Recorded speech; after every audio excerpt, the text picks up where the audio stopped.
Thank you. Thank you very much. I'm very much alive to the fact that many of you want to be off out in the sun, enjoying yourselves and catching up with what happened with the royal wedding.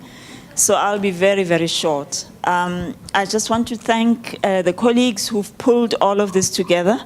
My colleague and I, Svetlana, I knew in our roles, and we were extremely, extremely excited about this opportunity. Once our DG says he's issued a call to action, it means Svetlana and I and our teams are not going to sleep, because we would love for you, when you come back here next year, to give you a progress report of what we have done. This initiative is going to be a flagship in the new global program of work of WHO, and a new way of doing things, or a way of strengthening the work of WHO, is that now we are all working towards an outcome.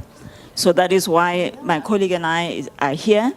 Svetlana doesn't know that my silent agenda is to make sure that she and her team don't have a job in 10 years' time. Because if we manage to eliminate cancer, we will not need an NCD unit in headquarters, because we will have dealt with the issue of late-stage disease. But we're not there yet, which is why we need to keep holding our hands together and pushing each other forward.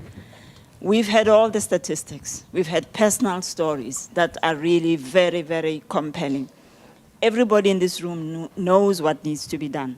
But the issue which we saw even with the HIV response is that it was only when we all committed to the same vision and everybody put what they had into the response that we can at least today say people are living longer, but now we are challenged because now they're dying of cervical cancer.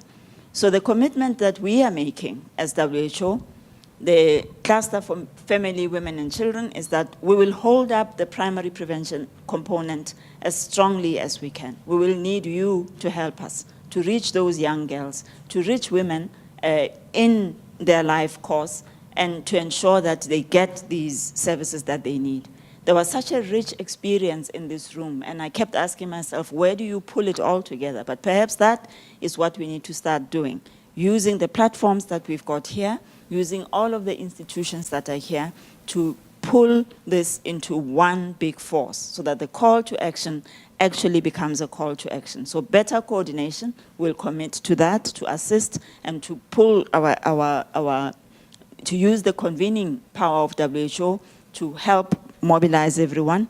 We are very interested in the issue of South-to-South collaboration, because our members, particularly the regions that are worst affected by this, must be supported to work together. So we'll be reaching out to you to assist us to link Rwanda with Kenya, Tanzania, with other countries, to ensure that we build on all of these lessons that we have learned and had today. We have heard about issues of ensuring supply meets demand, and all the partners that are in this room, you are close associates of WHO. So please, when we call on you, do come to the table. Often with such initiatives, we all want to hold on to our little baby. And part of making this happen is to give up those spaces that you hold so dear to you, so that the combination of all our efforts really has an impact. So we will be knocking on your doors. We will share progress on this flagship.